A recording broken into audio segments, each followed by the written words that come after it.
Hello there, and welcome to Scott Alderson Poetry. My name, of course, is Scott Alderson. I'm the poet.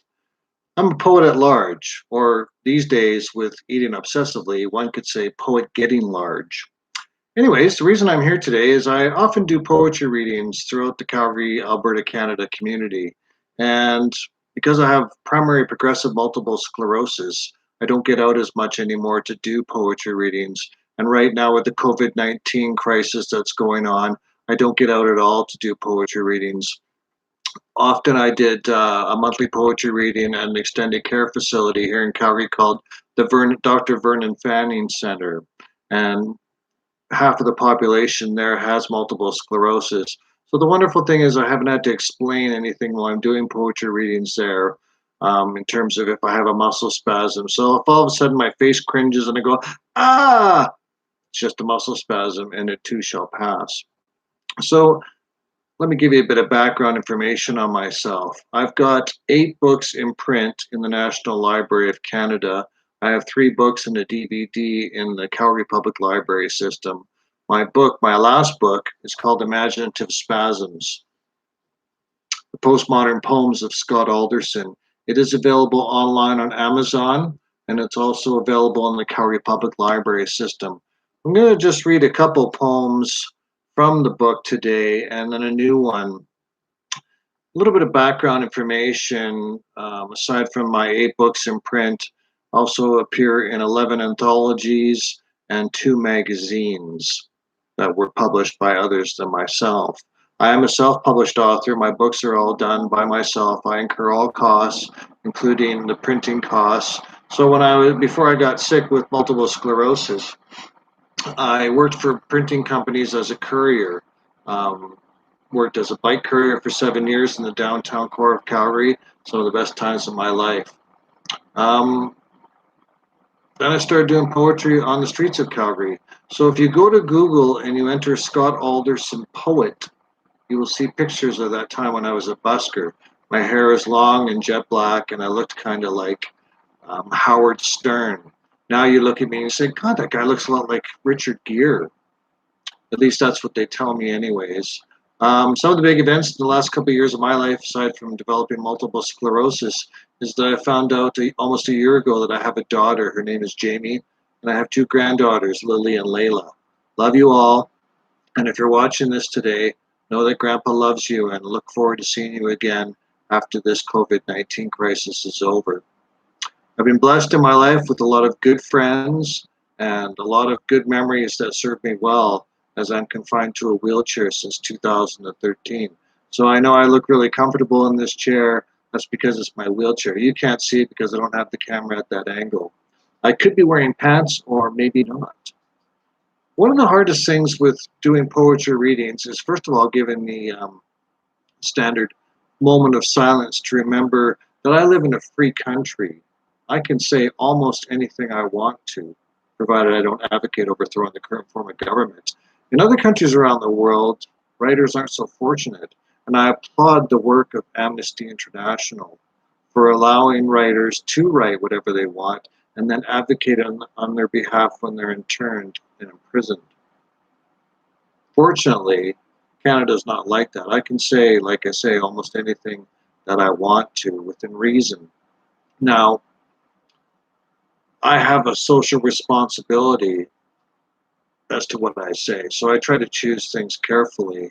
And a bit of background on poetry is you've probably heard poetry from when you were a little child and singing Christmas carols. It was the night before Christmas, and all through the house, not a creature was stirring, not even a mouse. That's just one example. Then let's bring on nursery rhymes. Jack be nimble, Jack be quick, Jack jump over the candlestick. Now that's not to say that all poetry has to rhyme, and a lot of my poetry doesn't rhyme. That's the postmodern concept. But I'm going to give you an example of a couple poems today.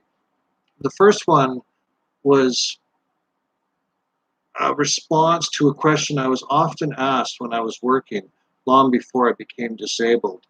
People told me I have the gift of gab, and that I should consider, there's that should word that I really don't like too much, but that I should consider working in a high-end restaurant where the tips would be great and I would enjoy the interaction with the public.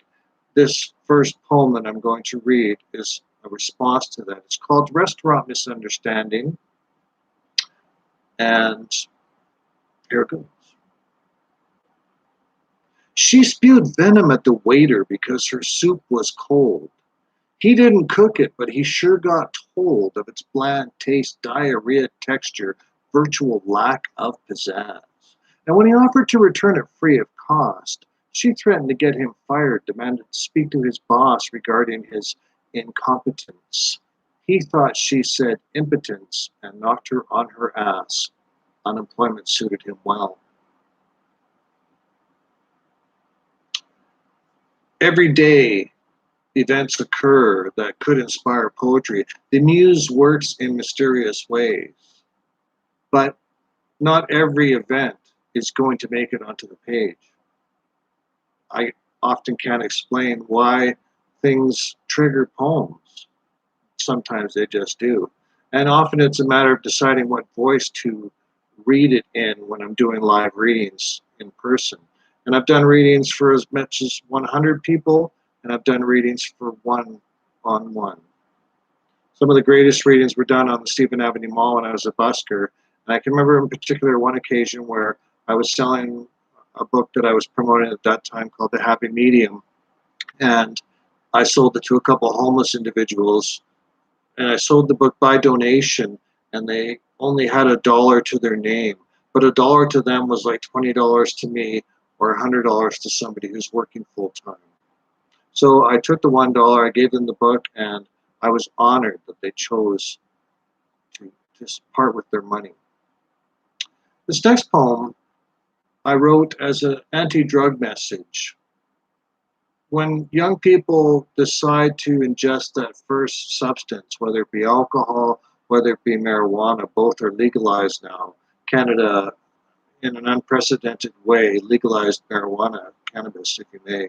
And now there are stores, and as liquor stores and marijuana cannabis stores are considered an essential service, if one can believe that, and they're open right now during this COVID-19 crisis that we find ourselves in the midst of, this pandemic. So I wrote the poem as an anti-drug message, but I knew that the general public wouldn't ingest it easily unless it was done in a way that was kind of almost covert. So I put it as an answering machine message. This is called Leave a Message. I can't come to the phone right now. Seem to be having a seizure in the corner of my living room.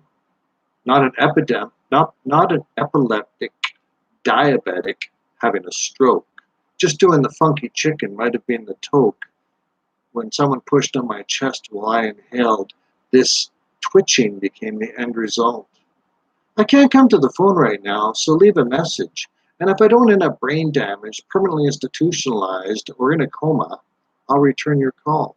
Thank you. And the crowd goes crazy. Anyhow, as I was suggesting, it's always challenging to decide what voice to read poetry in. Are you going to read it with my natural voice, which is kind of monotone? Am I going to put on my radio persona? It's 9 o'clock in the morning, minus 30, and your car probably won't start, but hey, let's get some rock and roll tunes going at you. Can't really do it with that unless you want to wake people up if they're kind of nodding off. So I do a lot of different accents. I do a very good East Indian. If you want to read poetry like this, you can do it. Also do a bit of the old Irish, a bit of the old Scottish, a bit of the old English. All depends. You get to choose what voice to hear it in by using modifiers that are available on your computer synthesizer program, I'm sure. I'm not technologically suave, so I don't know. Life. What an unusual thing. What an unusual time we find ourselves in. I appreciate you allowing me the few minutes to view this video, and I hope that there's more to come in the future. Let me leave you with the last one that is from an upcoming collection I hope to complete within the next couple of years. For my daughter, Jamie, love you. It's called For Jamie. I touched your soul the very first time we embraced, knowing I would never be the same, no fear. Your heartwarming, a gentle May evening. Every night I thank God, every day I feel blessed. So surreal I feel, sometimes every time I see my granddaughters. Sun shines so sweetly through a cloudy day when I think of you. If I passed away in my sleep, take comfort knowing that I dreamt of you.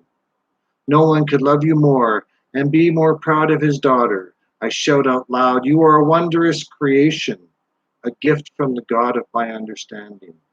Thank you, thank you.